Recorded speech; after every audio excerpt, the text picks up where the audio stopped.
a little step back.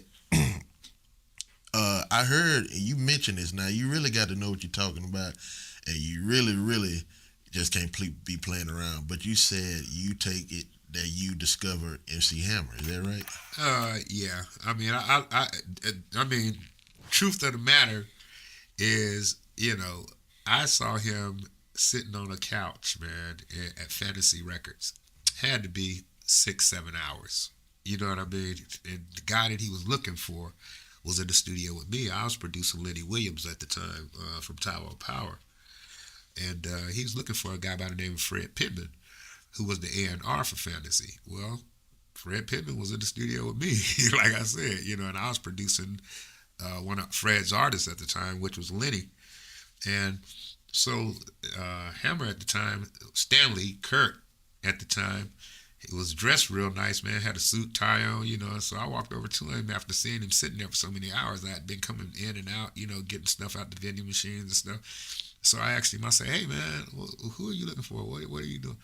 Oh, man, I'm here to see Fred Pittman, man, and da-da-da-da-da. They say he's coming down from upstairs in a minute, man. I say, Fred ain't coming down from upstairs, man. I say, Fred is in the studio with me right now. I say, he say, what? I say, yeah, but hey, man, look, let's go get some lunch, man. And, when I get back, I'll introduce you to Fred. And so that's what happened, real story. And when I got back, I introduced him to Fred. Fred didn't want to see him because we were producing Lenny Williams, and he's no. So Fred had a girlfriend by the name of Cynthia who ran Fred. You know what I'm saying? So I say, Cynthia. I say, I know how to get Fred attention. I say, Cynthia. I say, I want you to check this guy out, man. His name is the Holy Ghost Boys. That's what he was going by at the time, the Holy Ghost Boys. Him and this guy by the name of Darrell. So Hammer got to doing this thing. Kurt got to doing this thing. And Cynthia was like, have you showed him to Fred? And I was like, no, I've been trying to show Fred this cat, but Fred ain't looking. She grabbed Hammer by the hand and she said, come here. And she went in there. She said, Fred, that got his attention. Check this dude out. And so Hammer was, these words I'm saying, they most sound bold, but go what? I'm stepping on toes. He had a song called Stepping on Toes, man. The boy could always dance. And so Fred was like, boy, I'm going to make you a star. You know what I mean? And so, even though Fred's deal with Hammer didn't work out, Fred signed him to Knob Hill Records, which was a label that Fred was doing for himself, but Fred didn't do the right thing by Hammer. You know what I mean? As a matter of fact, I think Fred tried to charge Hammer like $6,000 or something to do his album. And it was just crazy stuff that wasn't supposed to happen in the music game. See, and I didn't know nothing about that. But through my introduction to Fred, Hammer met his producers, which produced Can't Touch This and everything else. I put him in the game. He met Felton Pilot, which was with Confunction. Felton Pilot was Hammer's producer for a while.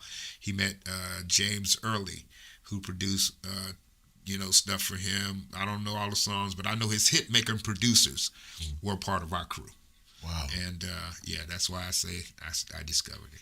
Man, that's good history. Mm-hmm. And that was God using you to usher him into that room, because it probably wouldn't have happened that way if he just would have talked to the guy. Exactly. It probably wouldn't have went that way. Exactly. But God using you to talk to his wife, right, having that wisdom to go through her, right, showing her him, and then taking him back to the same guy, right, gave a different output, gave a different outcome. Right. So and it dawned on me. It was so funny because I remember when Hammer had You Can't Touch This out, and he came to Augusta, and I wanted to holler at him because this is my dude. I used to live with Hammer. You know what I'm saying, man? After that, I lived with him for a minute. Him and his wife Stephanie, and I wanted to see him, and he became this great icon, MC Hammer.